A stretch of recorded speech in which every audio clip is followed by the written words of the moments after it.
Bonjour à vous, c'est Josué et dans cette vidéo, nous allons voir comment faire bouger la main de Dieu.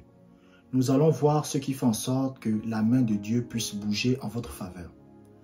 La première chose que vous devez comprendre, c'est que la foi fait bouger la main de Dieu. La foi, c'est ce qui fait en sorte que Dieu agisse dans votre vie. Vous savez, c'est mon message. Moi, je ne vais pas vous prêcher un message que Dieu ne m'a pas donné. C'est le message que Dieu m'a donné. C'est la foi. Les chrétiens ne comprennent pas que Dieu agit selon des principes spirituels. Il y a des principes spirituels qui font bouger la main de Dieu. Quand vous lisez la Bible, par exemple, la Bible, le chapitre plutôt, le livre de Hébreux, au chapitre 11, va vous dire en fait que tous les hommes de Dieu dans l'Ancien Testament qui ont vu Dieu bouger en leur faveur, c'est parce qu'ils avaient la foi. La Bible va vous parler par exemple de Sarah. On va vous dire que Sarah était stérile, que Sarah avait 90 ans, mais elle a eu un enfant. Et l'apôtre Paul vous explique que ce qui a fait en sorte que Dieu opère ce miracle, c'est la foi. La Bible va vous parler de Moïse. On vous dit que, écoutez, la Bible va vous dire écoutez, je vous prends un exemple. Vous savez, en Égypte, il y avait un fleuve qu'on appelait le Nil. Et dans le Nil, il y avait des crocodiles. C'est pas comme aujourd'hui là, à l'époque, il y avait des crocodiles. Et les Égyptiens ne les tuaient pas. Parce qu'eux, ils adoraient ces crocodiles-là. Pour eux, les crocodiles-là, c'était des dieux. Donc ça veut dire que si tu es au Nil et que le crocodile vient te manger, on ne va pas tuer le crocodile. Pour eux, c'est des dieux. C'est un peu comme en Inde. En Inde, par exemple, vous allez voir ce qu'on appelle des vaches. Et même quand vous passez avec la voiture, vous n'avez pas le droit d'écraser la vache. Parce que pour eux, ce sont des dieux. Donc c'était la même chose avec l'Égypte. Donc eux, ils adoraient les crocodiles. Et qu'est-ce que la Bible va dire? La Bible va dire que la mère de Moïse, les parents de Moïse, vont accepter de prendre Moïse et de le mettre dans le Nil. Est-ce que vous vous rendez compte le niveau de foi? Un bébé, on le met dans un berceau, on le met dans le Nil, et le Nil le transporte. Et il n'y a aucun crocodile qui le mange. C'est un miracle. C'est pour ça que même quand la fille de Pharaon, ou c'est la petite fille de Pharaon, va attraper Moïse, elle va dire que c'est impossible. Comment un enfant comme ça, il descend tout le Nil, il n'y a aucun crocodile qui le mange? Et c'est pour cela d'ailleurs que la fille de Pharaon va l'appeler Moïse. Moïse, ça veut dire sauver des eaux. Mais sauver de quelles eaux? Parce que vous devez comprendre, je vais vous révéler un secret ici. Moïse, avant de servir Dieu, c'était un occultiste.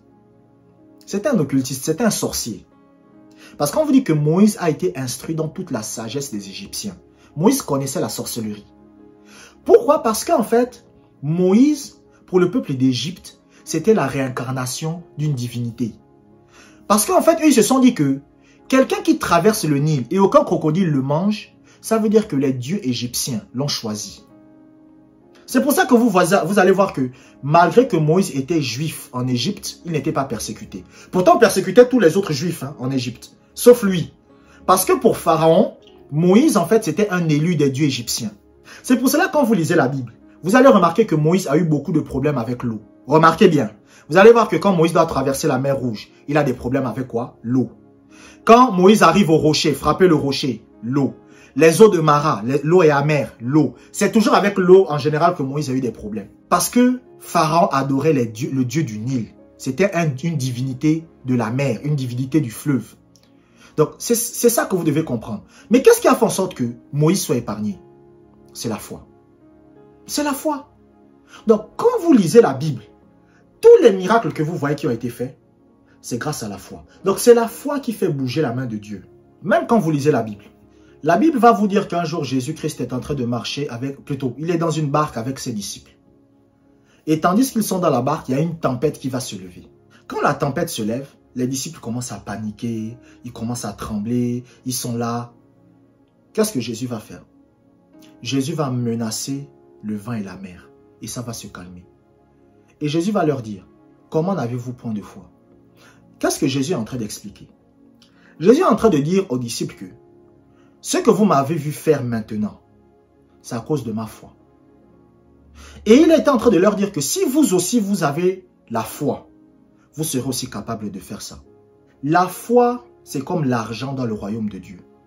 Vous savez, quand vous êtes dans ce monde, vous ne pouvez rien faire sans l'argent. Vous ne pouvez rien faire.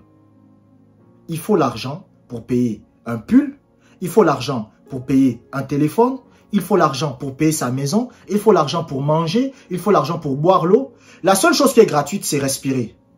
Il n'y a que respirer qui est gratuit. Mais sinon, toutes les autres choses, c'est payant.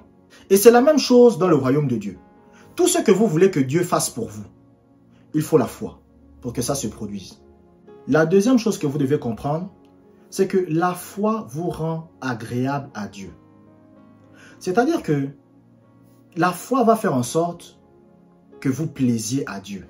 Dieu aime tout le monde, mais tout le monde n'est pas agréable à Dieu. Vous savez c'est quoi l'amour? L'amour, ce n'est pas un sentiment. L'amour, ce n'est pas une émotion. L'amour, c'est le désir de faire du bien. C'est ça qu'on appelle l'amour.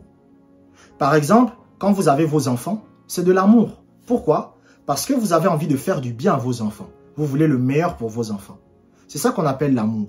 Quand vous avez une femme et que vous avez le désir de faire du bien à votre femme, c'est ce qu'on appelle l'amour. Et c'est ça le secret. Donc, Dieu, il marche dans l'amour. Donc, le désir de Dieu, c'est de faire du bien. Mais ce n'est pas parce que le désir de Dieu, c'est de faire du bien à tout le monde, que Dieu voit que tout le monde lui est agréable. Il y a des gens qui ne sont pas agréables à Dieu. Pourquoi? Parce qu'ils ne marchent pas par la foi. Ils ne vivent pas dans la foi. Et il y a même une chose que vous devez comprendre. Il y a différents types de foi dans la Bible. Il y a différents types de foi. Il y a le don de la foi, il y a la vie de la foi et il y a le fruit de la foi. Il y a différents types. Par exemple, quand vous voyez Jésus parler de la foi, écoutez-moi très bien.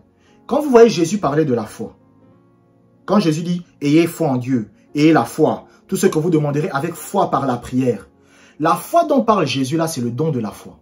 Il n'est pas en train de parler de la vie de la foi, il parle du don de la foi. Donc ça, c'est la foi qui opère des miracles. C'est pour ça que vous allez voir chaque fois, il va dire « Comment vous n'avez pas de foi? Comment vous n'avez pas de foi? Comment vous n'avez pas de foi ?» Là, ça, c'est la foi qui opère les miracles. Maintenant, il y a la vie de la foi. La vie de la foi, c'est la foi dont parle Paul. Ça, c'est un type de foi qui est différent de celui de Jésus, de celui dont Jésus parle. Quand l'apôtre Paul dit « Le juste vivra par la foi », nous sommes sauvés par la foi, toutes ces choses-là, là, il parle de quoi? Il parle de la vie de la foi. Et maintenant, quelqu'un va me dire c'est quoi la différence? La vie de la foi, c'est tout simplement l'obéissance à la parole de Dieu. C'est ça qu'on appelle la vie de la foi. C'est l'obéissance à la parole de Dieu. Et le don de la foi, c'est la foi qui vous permet de faire les miracles. C'est un don spirituel. C'est pour cela que quelqu'un peut avoir le don de la foi, mais il n'a pas la vie. Hey, je suis en train d'aller en profondeur. Là, il y a des gens, je vous ai déjà perdu. Vous dites, il dit quoi? Il y a des gens, ils comprennent ce que je veux dire. Mais il y a des gens, ils se sont déjà perdus. Donc maintenant, quand la Bible dit que la foi est agréable à Dieu, c'est pas seulement du don de la foi, mais c'est la vie de la foi. Donc l'obéissance à la parole de Dieu. C'est ça. Quand on dit que, or sans la foi, il est impossible d'être agréable à Dieu. C'est l'apôtre Paul qui parle. Il dit sans la foi, il est impossible d'être agréable à Dieu. Il parle de quoi? De quel genre de foi il parle? Il parle de la vie de la foi. Donc la vie de la foi, c'est l'obéissance à la parole. Donc en d'autres termes, j'aurais même pas dû dire que la foi vous rend agréable à Dieu. Ce que j'aurais dû peut-être dire, c'est la pratique de la parole de Dieu vous rend agréable à Dieu. C'est-à-dire lorsque vous pratiquez la parole, lorsque vous marchez selon la parole, lorsque vous vivez selon la parole, devant Dieu vous êtes agréable. C'est ce qui s'est passé avec Job. C'est-à-dire que quand Satan arrive devant Dieu, Dieu va commencer à parler de Job. Et regardez ce que Dieu dit sur Job. Il dit que tu as vu mon serviteur Job? Regarde, c'est un homme intègre. Pourquoi? Parce que le gars, il marchait selon les principes du Seigneur. Il marchait selon les principes du Seigneur. C'est pour cela que vous allez voir qu'il était agréable à Dieu. Et même si Satan a essayé de le détruire, Satan n'a pas réussi. Est-ce que vous savez que les événements des épreuves de Job ne durent que 9 mois? Quand vous lisez la Bible et qu'on vous dit que Job a eu tel problème, tel problème, tel problème, tous ces événements-là, ça n'a duré que 9 mois. Ça n'a pas duré 50 ans, 20 ans. Ça n'a duré que 9 mois. Et après les 9 mois, Dieu lui a donné 2 fois plus que ce qu'il avait perdu. Parce que Job marchait par la foi. Et je vous ai dit que vivre par la foi, c'est marcher selon la parole de Dieu, c'est pratiquer la parole de Dieu. Pourquoi? Parce qu'en fait, quand vous marchez selon la parole de Dieu, en fait, vous croyez que Dieu existe. Un chrétien qui pratique la parole de Dieu, qui vit selon la parole de Dieu, alors qu'il n'a jamais vu Dieu, il est tout simplement en train de démontrer qu'il croit que Dieu existe. Mais un chrétien qui dit Jésus existe, mais il ne fait pas ce que Jésus dit, ça veut dire que dans le fond, il ne croit pas. Je vous remercie d'avoir regardé cette vidéo jusqu'à la fin. Abonnez-vous pour des prochaines vidéos et que la grâce de Dieu soit avec vous.